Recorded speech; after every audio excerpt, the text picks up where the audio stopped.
dengar Yesus panggil, aku dengar Yesus panggil. Shalom, selamat malam sahabat net yang diberkati Tuhan dimanapun Anda berada. Saat ini kami ingin mengatakan bahwa Anda adalah sahabat terbaik kami. Di malam yang istimewa ini, kita boleh bertemu di penyegaran rohani. Tuhan, peganglah tanganku dan tuntunlah hidupku. Mari kita masuk pada acara demi acara. Pertama, kita akan ikuti lagu spesial sebagai lagu buka, doa buka. Diundang secara berturut-turut. Aku dengar Yesus panggil.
kita berdoa.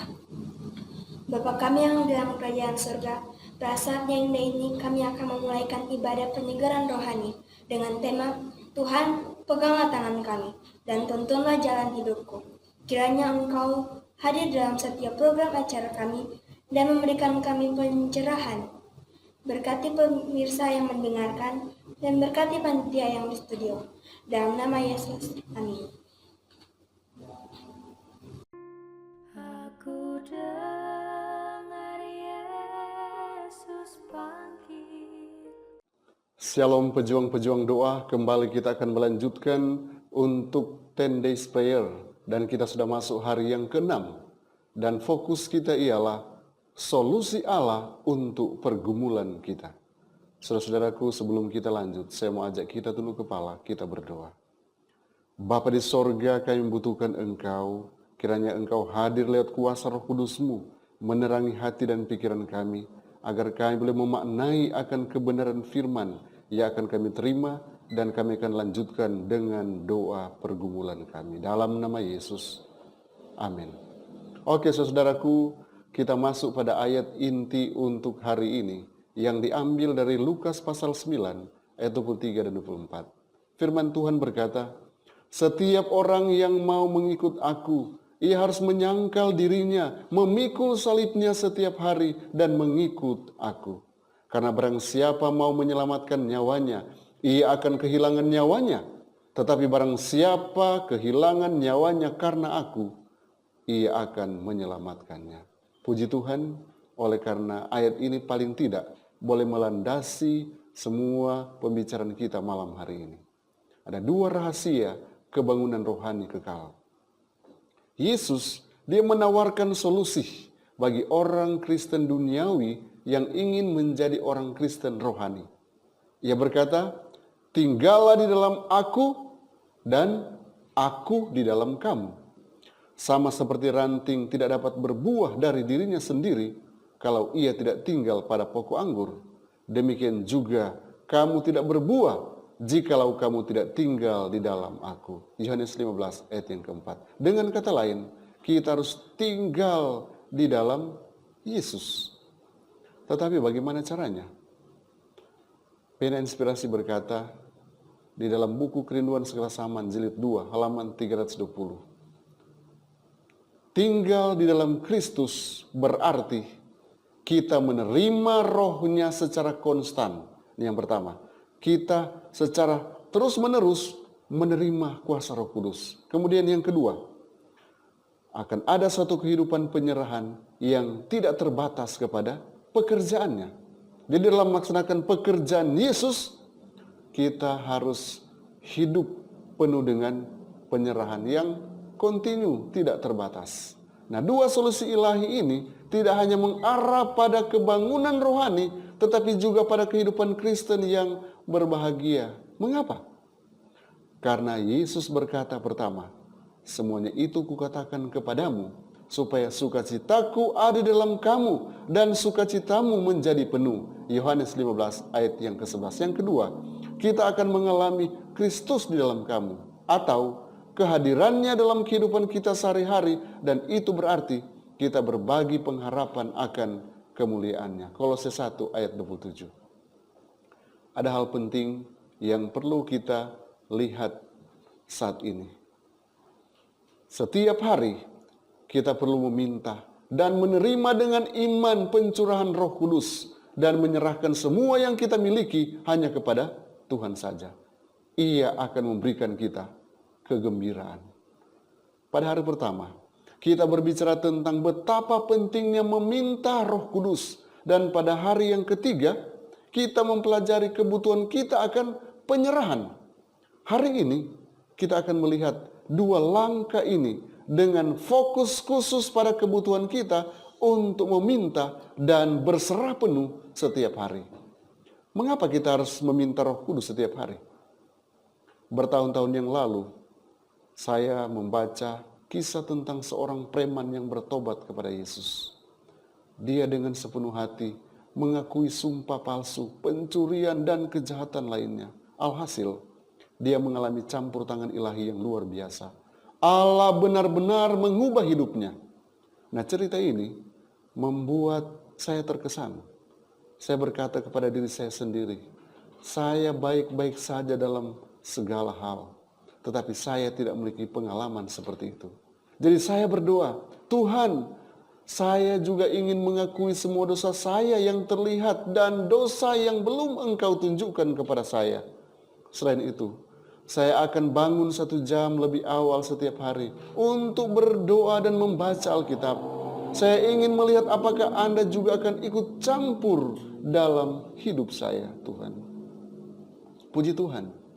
Ia turut campur tangan dalam hidup saya. Bukan karena saya mendapatkan pahala dengan bangun pagi, tetapi karena saya setiap hari menempatkan diri saya di mana Roh Kudus dapat dijangkau oleh saya. Jika baptisan Roh Kudus yang baru menjadi kebutuhan sehari-hari bagi Yesus saat ada di atas muka bumi ini, berapa banyak kuasa Roh Kudus yang dapat kita terima untuk memenuhi kebutuhan kita? Paulus menulis tentang manusia batinia yang harus diperbaharui hari demi hari, dan dia berdoa agar umat Allah diperkuat dengan kekuatan melalui rohnya di dalam manusia. 2 Korintus 4 ayat yang ke-16 dan Efesus 3 ayat yang ke-16. Dan Ellen G. White menawarkan harapan ini.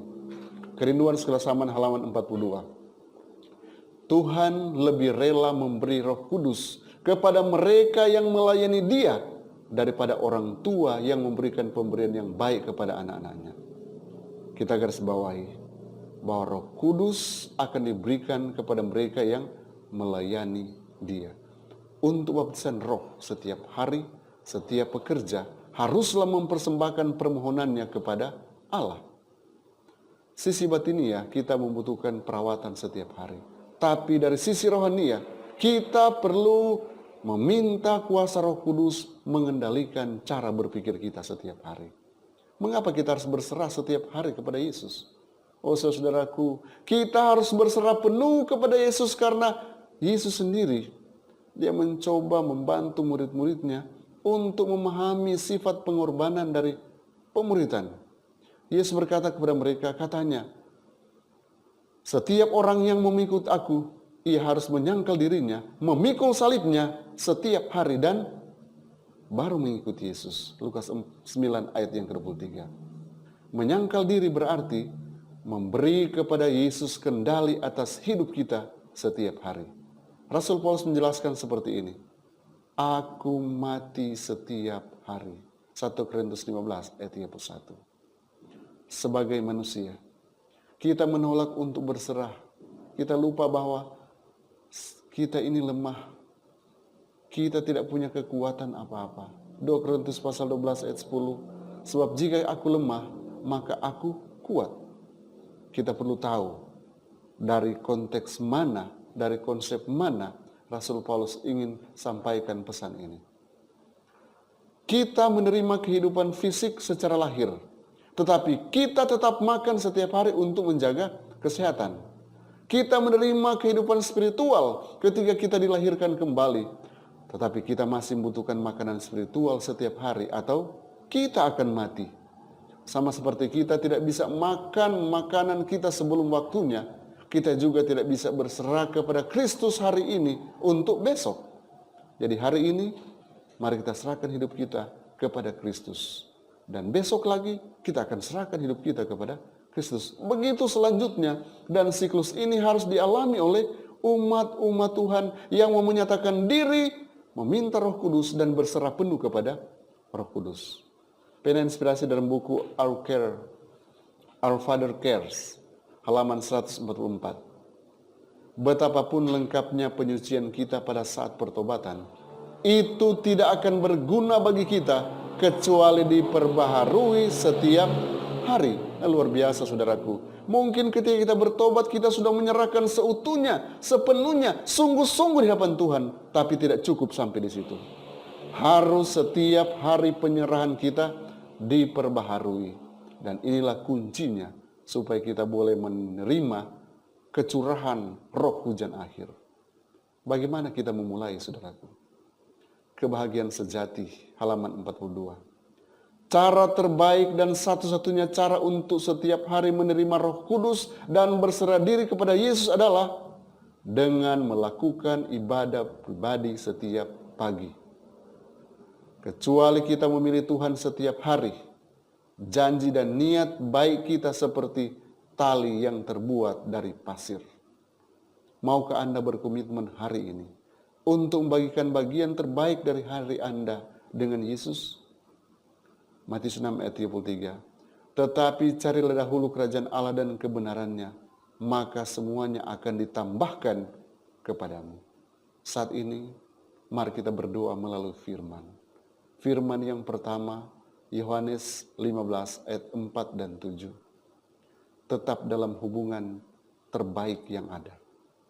Tinggal di dalam aku dan aku di dalam kamu. Sama seperti ranting tidak dapat berbuah dari dirinya sendiri kalau ia tidak tinggal pada pokok anggur. Demikian juga kamu tidak berbuah jikalau kamu tidak tinggal di dalam aku. Jikalau kamu tinggal dalam aku dan firmanku tinggal dalam kamu, mintalah apa saja yang kamu kehendaki dan kamu akan menerimanya.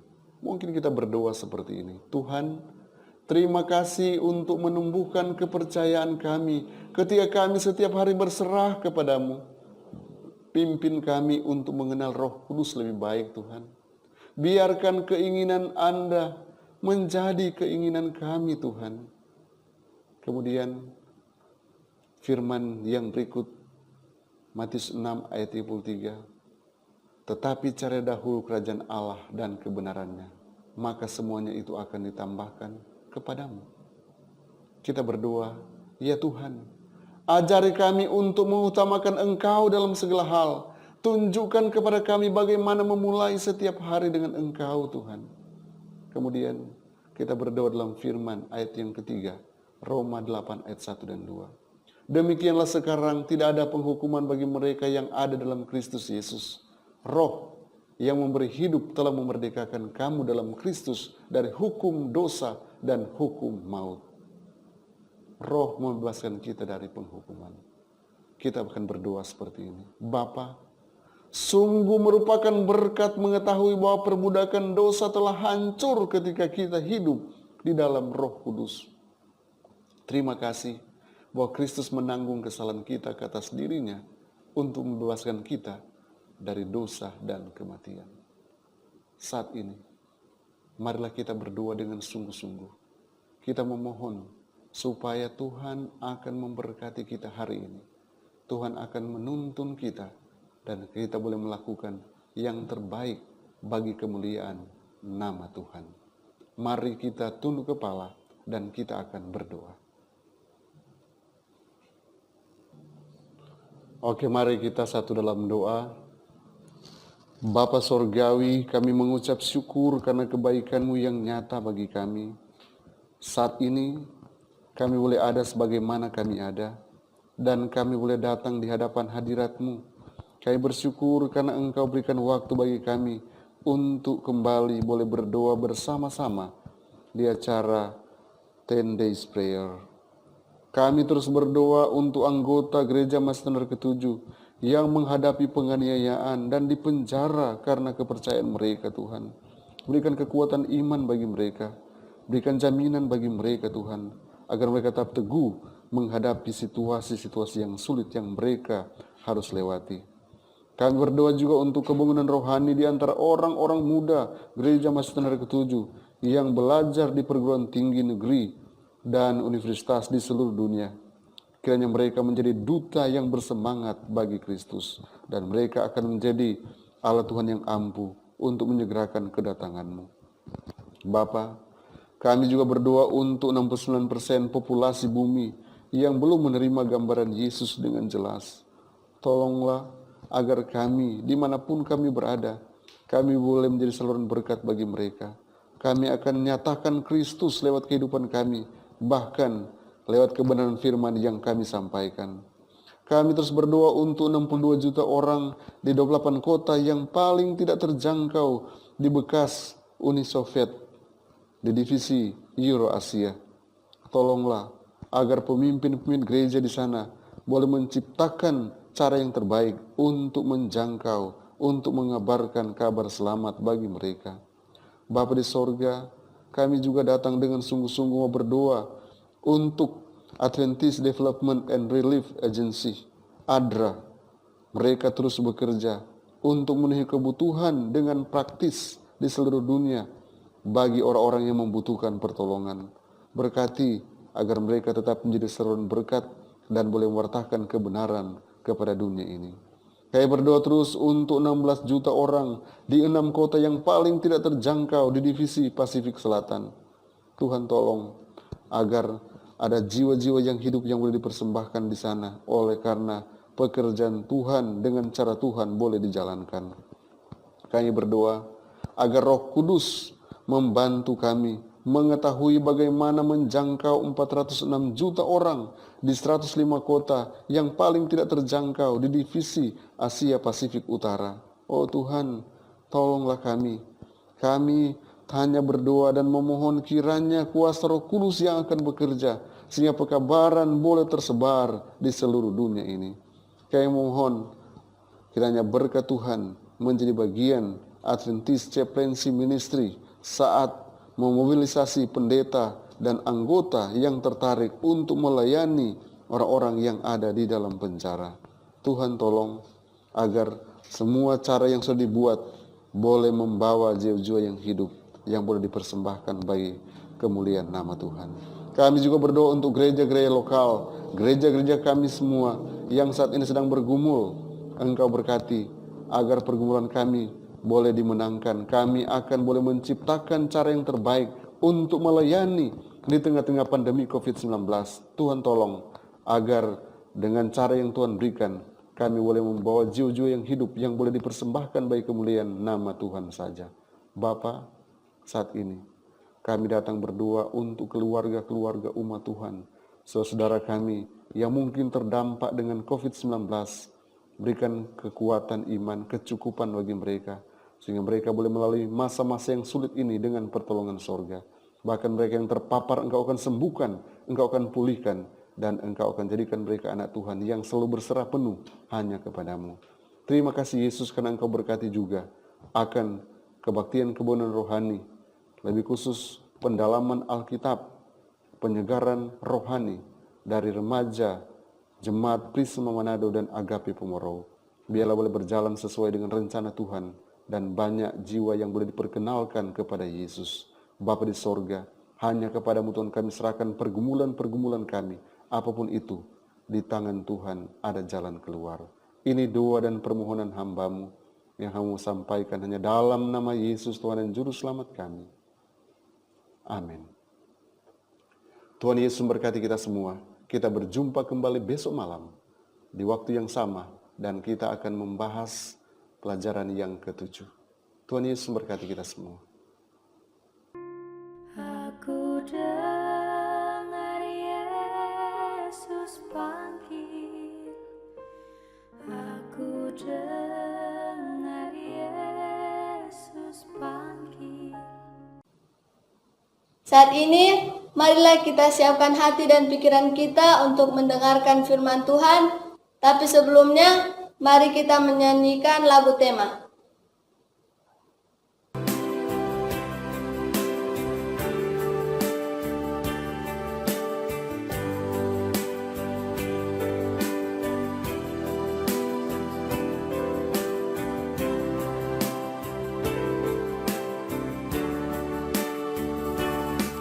Bagaikan bejana siap dibentuk, demikian hidupku di tanganmu.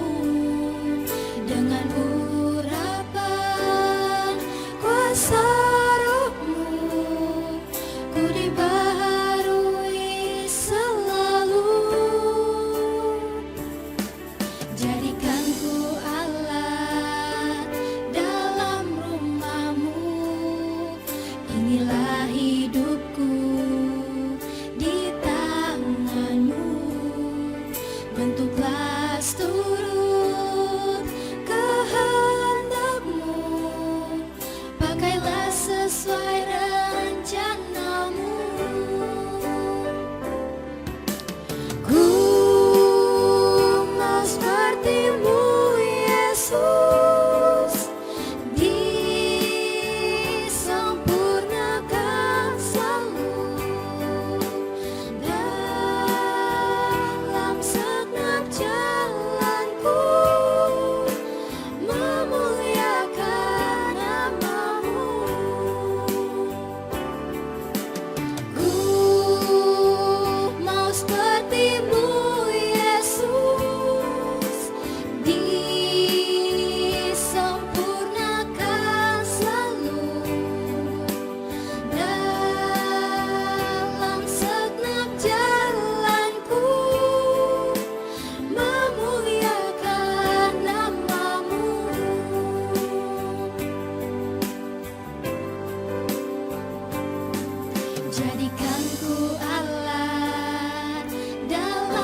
Shalom, salam sejahtera bagi kita semua.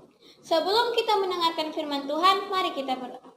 Bapa kami yang di surga, kami siap untuk belajar firman-Mu, berikan hikmat dan akal budi dalam Yesus. Amin. Apakah Anda mengenal Yesus? Di dalam Yohanes 14 ayat 6, Yesus berkata, "Akulah jalan dan kebenaran dan hidup. Tidak ada seorang pun yang datang kepada Bapa kalau tidak melalui Aku." Perkataan Yesus yang ini mengandung yang pertama, pemberitahuan untuk Anda perlu ketahui bahwa Yesus adalah jalan, kebenaran, dan hidup itu. Yang kedua, tidak ada jalan menuju ke surga selain Yesus. Berimanlah kepada Yesus, maka saya dan saudara akan bisa menuju ke surga. Yang ketiga, kita tidak ada kebenaran. Hanya di dalam Yesus ada kebenaran yang abadi.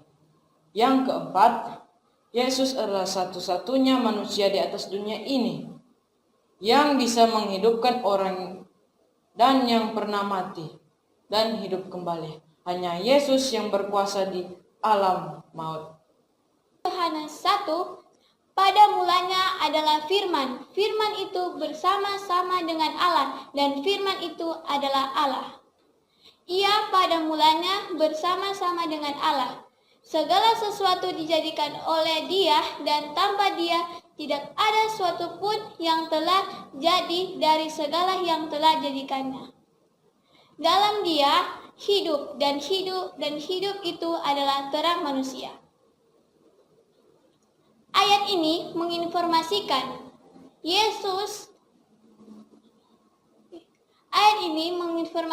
bahwa Yesus sudah ada sejak penciptaan dunia ini. Yesus turut dalam penciptaan dunia ini. Yesus adalah firman kebenaran. Yesus adalah hidup itu. Yesus itu telah menjadi manusia. Di dalam Yohanes 1 ayat 14 berkata, "Firman itu telah menjadi manusia dan diam di antara kita, dan kita telah melihat kemuliaannya, yaitu kemuliaan yang diberikan kepadanya sebagai anak tunggal Bapa, penuh kasih karunia dan kebenaran."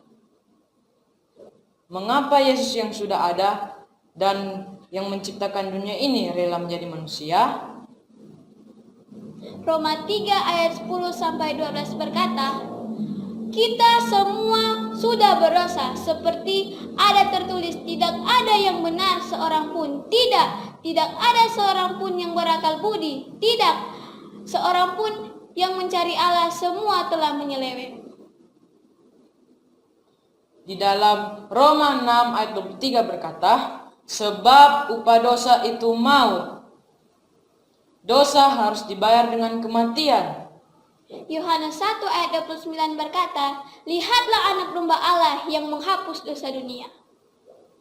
Domba Allah memberikan nyawanya agar orang berdosa dapat diselamatkan. Kita semua memerlukan anak domba Allah. Di dalam Kisah 16 ayat 31 berkata, "Percayalah kepada Tuhan Yesus Kristus dan engkau akan selamat."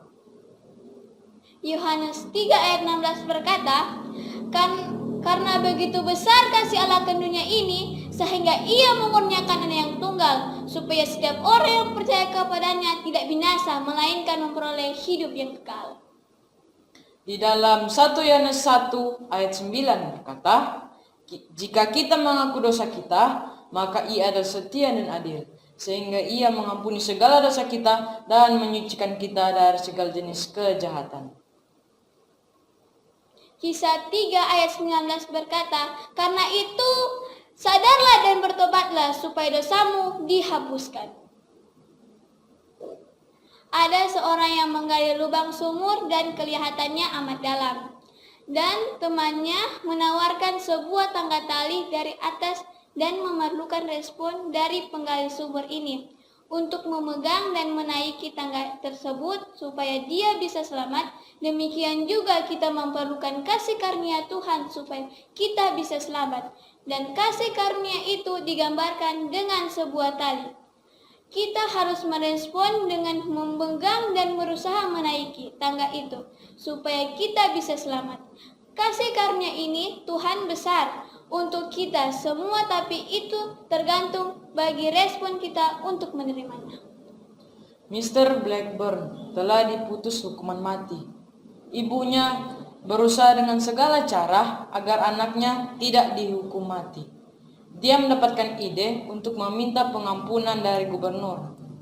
Dengan menangis, memohon, dan bersujud untuk berkali-kali kepada gubernur, supaya dia bisa berbaik hati dan membebaskan anaknya dari hukuman mati. Dan pada akhirnya gubernur pergi mencari yang terdakwa itu di penjara. Di penjara, gubernur menemui anak ini. Tapi di penjara, anak ini tidak mau sama sekali untuk melihat dan mendengar perkataan dari gubernur. Seorang gubernur rela datang berkunjung kepada anak ini sampai di penjara dan bertujuan untuk membebaskan dia dari hukuman mati. Tapi anak ini tidak mau menerima pengampunan dan pembebasan dari gubernur. Seorang ibu mau agar anaknya ini tidak dihukum mati. Juga gubernur ini ingin membebaskan dia dari hukuman mati. Tapi si anak ini tidak menginginkan dan tidak mengharapkan itu semuanya. Sampai pada akhirnya dia mati oleh karena kebodohannya dan oleh karena keras hatinya. Apakah Anda mau menerima Yesus? Terimalah Yesus hari ini juga. Biarkan dia bekerja di hatimu selamanya. Mari kita berdoa. Bapa kami dalam sorga, saat ini kami mohon supaya Engkau terangi hati dan pikiran kami, supaya kami terus mempelajari firman-Mu dan dimampukan untuk melakukan apa yang Tuhan kehendaki dan bagi kami. Dalam nama Yesus, amin. Aku dengar Yesus panggil. Sahabat Ned yang berbahagia, ibadah kita saat ini sudah berakhir. Tapi kami mengundang Anda besok untuk menyaksikan penyegaran rohani. Tuhan, peganglah tanganku dan tuntunlah hidupku. Pemirsa yang diberkati Tuhan, jangan lupa untuk mengikuti protokol pemerintah dengan jaga jarak, memakai masker, cuci tangan. God bless you. Aku dengar Yesus panggil. Aku dengar